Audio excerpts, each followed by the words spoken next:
Salut Vianney, bienvenue au GoCast. Merci Julien. Comment ça va? Ben, ça va très bien toi? Ça roule, ça roule. Dis-moi, est-ce que tu peux nous remonter à la genèse, là, peut-être pas à la sortie de ta mère, mais mettons, On d'où n'ira tu pas aussi loin. viens, qui tu es, ce que tu fais, ce que tu aimes? Bon, ben écoute, grosso modo, je suis français à la base. Donc, je suis arrivé au Québec à 10 ans. Depuis ce temps-là, ben, j'ai fait mon cégep à Montréal. Puis après ça, université, j'ai un parcours un peu particulier. J'ai fait un premier pas dans la direction de la kinésiologie. J'ai même fait un DESS en kinésiologie Ah clinique, ouais? en réadaptation cardiaque. Malheureusement, j'ai pas réussi à trouver de voie professionnelle dans cette direction-là. Idée cardiaque. Kinésiologie. En fait, l'idée de ce type d'intervention-là, c'était de configurer des protocoles de conditionnement physique, non seulement pour les adapter à des gens qui ont des conditions cardiaques, métaboliques, qui puissent les faire, mais aussi pour améliorer leurs conditions de santé physique, mentale. OK. L'activité physique, c'est un peu comme un traitement pour améliorer leurs conditions de santé. C'est hyper d'actualité. Oh oui, malheureusement, ça demande beaucoup d'intervention, beaucoup de suivi, ça coûte extrêmement cher pour arriver à des résultats qui sont difficiles à maintenir. Le fondement de cette pratique-là, autour de la motivation, si tu encadres des gens pendant 6 mois, 1 an, mais qu'après tu n'es plus là pour les encadrer, c'est à peu près 10% de rétention, je te dirais. Là. Parce que je me souviens relativement des études, donc c'est un très faible taux de rétention des habitudes sur le long terme. Pivot, là. Le pivot, en fait, le pivot, c'est que j'ai toujours un intérêt envers la technologie. Puis j'ai pendant longtemps laissé ce côté-là, moi, en arrière. Et en me réorientant d'un point de vue carrière, j'ai renoué avec ce côté-là. Et un jour, je me suis dit, ben, je vais me lancer à fond. Je vais apprendre à programmer et je vais retourner faire un bac en génie informatique. Donc, c'est ce que j'ai fait. À 29 ans, j'ai écrit ma première ligne de code en Python. En Donc, ça, Python, OK, en en plus, Python, ouais. ouais. En fait, c'est un langage qui est très simple pour commencer. C'est-à-dire qu'il est assez haut niveau pour que tu comprennes les principes de programmation sans avoir à te buter à des contraintes de syntaxe assez OK. exigeantes. Moi, j'ai appris le Java à l'époque, c'était tout OK. nouveau. Puis on sortait de COBOL. Ah oui, oh boy, OK, ouais, non, c'est ça. On est dans une époque où il y a pas mal plus de langages Ouais, au ben niveau oui. facile à apprendre. Donc, l'entrée sur le marché est beaucoup plus facile à faire. Low code, no code, il y a plein de nouveaux concepts, Ouais, maintenant, plus il y a les ChatGPT AI. aussi, Ouais, ouais. là. OK, fait que t'es allé coder 29 ans. Ouais, exact. Donc, j'ai découvert que j'aimais ça. On est où,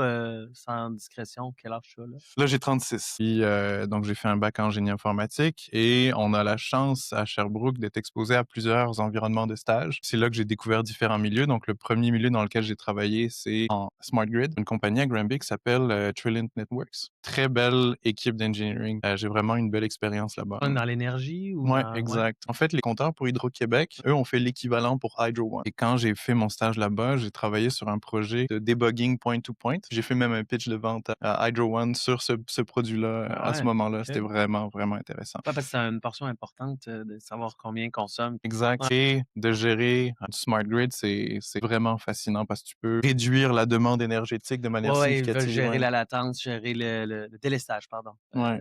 À l'époque, il y avait des dossiers de l'eau chaude dans une maison. Mettons, une fois que la pile est remplie d'eau chaude, Mm. plus besoin d'avoir d'électricité dedans. Et de par la façon dont les circuits sont construits, ben, il y en Ouais. a tout le temps. Et ils travaillent sur des dossiers de délestage des chauffe-eau. Donc, si tu les chauffes tous de manière synchronisée à ce moment-là, tu réduis les pics Ouais. et ça rend le système particulièrement efficient. Plus stable aussi. Ouais, exact. Puis c'est là où mon intérêt envers la cybersécurité a émergé parce que pour tout ce qui est IoT, Smart Grid, ben, la cybersécurité, c'est Mhm. assez important. Je me suis rendu compte qu'il y avait une demande assez significative dans le milieu. C'est là que je me suis lancé dans les CTF, que je me suis orienté un peu plus vers la cybersécurité que le profil dev purement programmation. Mais tu t'es inscrit par toi-même dans un CTF par passion ou intérêt? Par intérêt, j'étais Ouais. complètement pourri. OK. Ah ouais, mais un peu comme tout le monde, en fait, tu Ah oui, commences ben par oui. curiosité, tu es Ouais. exposé à différents challenges, tu découvres des outils, des technologies différentes. Puis c'est surtout un mindset aussi, une approche de Mhm. résolution de Ouais. problèmes où tu te lances dans quelque Contourner. chose sans rien connaître, Ouais. puis il faut que tu apprennes rapidement, tu définisses le problème parce que déjà là, c'est une partie de la solution qui est réalisée, puis que tu arrives à résoudre le problème par la suite. Les CTF ont dû évoluer énormément. Moi, j'ai drôle parce que je savais Patrick Mathieu. Je lui ai confié que mon premier CTF, c'était au Hackfest, qui était dans un sous-sol d'hôtel Plaza à Québec. En tout cas, bref, Ouais. on devait être une cinquantaine dans une salle. C'est avoir plus bu de Red Bull puis de vodka que d'avoir vraiment défait ou construit de quoi là, à l'époque du CTF. L'ambiance, c'est fun. Par contre, t'es dans un match de quelque chose, là, il se passe de quoi? Tisse des liens, résoudre des problèmes avec des gens, ça tisse des liens, tu sais, des Mmh. shared trauma, Ouais, en fait, ouais. ça aide à créer de la Puis tu fraternité. faisais partie d'une équipe toi-même ou tu J'ai avais joint d'autres? une équipe à OK. ce moment-là, c'était, à Sherbrooke, il y avait Jedi, JDI, donc c'est jeux, défis en informatique. Il y a un petit jeu de mots en Jedi, là, ils sont tous habillés avec des toges Ah, comme des Jedi, c'est ben assez oui. drôle. Puis ils organisaient plusieurs événements, dont United CTF, évidemment autour de NordTech, organisation pour laquelle je suis challenge designer en ce Ah, moment. c'est vrai? Cool. Ouais, ça fait 2 ans en fait, 2 ans cette Vous êtes année. combien? Challenge designer, hey boy, on est une pas pire équipe, je te dirais, plus trentaine. Une bonne équipe, oui. Mais de mon souvenir, Nordic essayait d'avoir le record Guinness du plus gros CTF. Oui, Tu oui, travailles clairement, là-dessus? clairement. Ben, tu veux toujours avoir l'air plus hot que tes voisins, là. Et oui, NordSec, en fait, on pourrait dire dans sa catégorie de CTF thématisé, c'est le plus grand. Je pense que ça pourrait être légitime d'affirmer ça. Après ça, le plus gros CTF en Amérique du Nord, n'est pas loin, n'est pas loin. Très hot. Ouais, ouais. Et on revient à Vianney, donc à quel moment tu as joint GoSecure? Comment c'est arrivé? Comment ça s'est passé? Mais en fait, le CTF, ça a été le début de mon exposition. J'ai eu, après ça, un second stage en sécurité défensive à IBM. Je suis resté là un an et 4 mois. Donc, j'ai fait 2 stages chez eux. Puis, ayant vu le côté défensif, j'avais envie de tester le côté offensif. C'est beaucoup plus difficile et rare de trouver ce genre de position-là. Mais tournant autour de GDI, Jedi, pardon, de NordSec, des CTF, inévitablement, je suis rentré en contact avec Olivier Bilodeau. C'est lui, en fait, mon Ben point oui. d'entrée chez C'est vrai? GoSecure. OK. Donc, en participant à ces événements-là, jasé, il a envoyé mon contact à Maxime Nadeau. Et puis, bon, j'ai suivi le processus d'embauche. Puis, j'ai eu la chance d'avoir un stage à ce moment-là. C'était l'automne, en fait, ça va faire 3 ans. Donc, j'ai fait 2 stages chez GoSecure. Et puis, j'ai apprécié la compagnie autant que j'ai été apprécié. D'apprendre, Ouais. c'est réciproque, effectivement. Puis j'allais te lancer dans un autre sujet. Au GoSec l'année passée, l'autre avant aussi, je me trompe pas, tu présentais ton projet, tu faisais de l'interception de Ah petits oui, réseaux oui. cellulaires ou ouais? C'est touché comme sujet, mais ouais, On c'est peut-tu en ça. parler Ouais, ou? on peut en parler, mais je me suis pas rendu là, moi, personnellement, en termes de tests. Ce que je présentais essentiellement, c'était des attaques, de rupture de signe c'est même pas des attaques, là, c'est simplement de l'interception de signal comme des clés de char. Juste, tu écoutes le trafic, OK. tu peux capturer de l'information comme des clés de char, comme des clés de garage. OK. Certaines clés de char et clés de garage, n'ont pas de ce qu'on appelle un rolling code. Donc, à chaque fois que tu appuies sur le bouton, c'est le même signal. Donc, si tu l'enregistres, donc si tu le captures, tu peux Reproduire. le reproduire. À part de débarrer l'auto, tu la partir. Malheureusement, avec ce que j'ai présenté au GoSec, c'est pas le genre de choses que tu peux faire. D'ailleurs, il y a eu une polémique à un certain moment sur les Flipper Zero qui étaient Ouais. capables de capturer des clés de char puis de les rejouer. Fait que ça, tout ce que tu peux faire, c'est peut-être ouvrir un char, mais tu peux pas le partir avec ça. Évidemment, si tu laisses des objets précieux, laptop, etc. dans la voiture, Ouais. c'est pas idéal. Ça donne aussi la possibilité de triggerer le démarreur, mais Ouais. ou d'avoir accès ou une interface quelconque pour te doubler une clé. Dans un contexte, de test, mettons, Ouais, physique, d'entrepôt où tu ouvres une porte de garage, là, tu as accès à tout le ouais, ouais. matériel qui est tellement là. Exact. C'est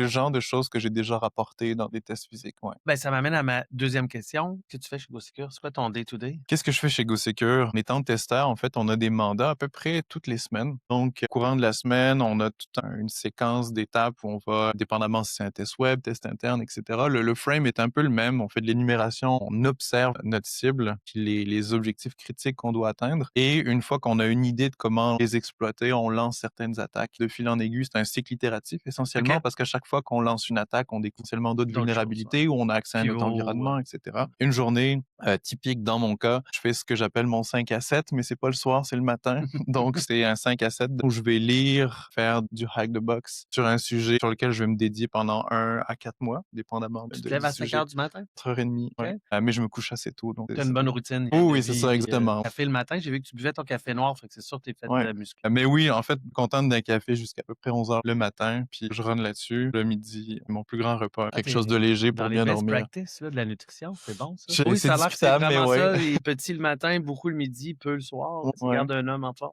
Une femme aussi, j'imagine. Ouais, c'est ça. Ça semble marcher pour l'instant. On va voir comment ça dure. Mais essentiellement, le matin, c'est là où je suis le plus productif. 5 à 7, con/training, pas training, mais études, Exact. Puis après ça, à 8 heures, c'est là que j'embarque sur le courriel de début de test. Et puis je commence mes tests, je reprends où est-ce que j'en étais la veille. Et puis ça va être des cycles d'énumération, d'exploitation. travaillez-vous en équipe, vous, du C'est load ça. balancing ou C'est ce qui est vraiment génial avec l'équipe. On est une vingtaine de testeurs. Puis même si on est solo sur les tests, on a vraiment une belle dynamique d'entraide. C'est-à-dire que dès qu'on a une question ou dès qu'on observe des choses sur lesquelles on n'est pas expert, on va lancer un appel à tous. On va se mettre sur un channel de discussion. différents et on va échanger là-dessus, on va se partager notre écran. C'est ce qui est vraiment génial à GoSecure. Très cool de Ouais, travailler ensemble. Puis alors là, ouais, vous avez votre retreat, là, vous allez ouais, faire exact. On un part tantôt, ouais. cool, c'est-à-dire vous avez une équipe qui est vraiment, Soudé, ouais. ouais, Même s'il y a des gens qui sont aux États-Unis, ça a ça pas ça d'impact, ouais, là, c'est la ça. distance. Quand même un minimum, mais c'est quand même assez réduit avec,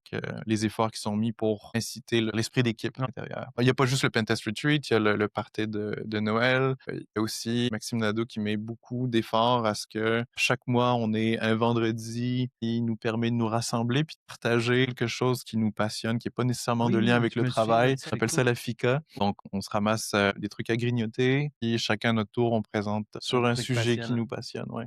Écoute, là, on voit que l'ADN, l'équipe Pentest GoSecure est tissé serré longtemps. On dirait qu'il y a une transmission, orale de la Mmh. culture, Ouais. de cette équipe-là. Ça paraît, on le voit, puis c'est le fun, que tu en parles. Merci de partager. Je te ramène dans le temps un peu. Si tu pouvais te parler il y a 7 ans, avant qu'il fasse un changement, qu'est-ce que tu te dirais ou t'offrirais comme conseil, sans nécessairement changer quelque chose, mais plutôt de dire: «Ben, fais plus de ça» ou «Fais moins de ça» ou «Insiste ici, ça va t'aider». Vois ça comme un conseil à quelqu'un qui rentre en cyber, mettons? J'ai découvert mon rythme, un peu tard. Tu vois, le fait de me lever à 4:30, de me coucher plus tôt, je l'ai découvert il y a à peu près 2 ans. Si j'avais découvert ça plus tôt, ça aurait été vraiment plus puissant, je pense. Donc de trouver son rythme circadien, de l'exploiter, je trouve que c'est ce qui fait énormément de différence parce que d'être capable d'optimiser ton temps de concentration dans Ouais. une journée, ça te fait évoluer Malheureusement rapidement. ou heureusement, c'est en prenant de la maturité et en vieillissant qu'on a ces réflexes-là. C'est Fait que ça, c'est donc comme l'œuf ou la poule, faut qu'ils se exact, rendent là. Hey exact. Vianney, ça a été un immense plaisir de te recevoir. Ouais. Merci encore. Merci Puis, à toi. on fait une session suivante parce que 15 minutes c'est pas assez. Ouais, On va pouvoir continuer le sujet. Merci encore. excellent, merci à toi. À bientôt.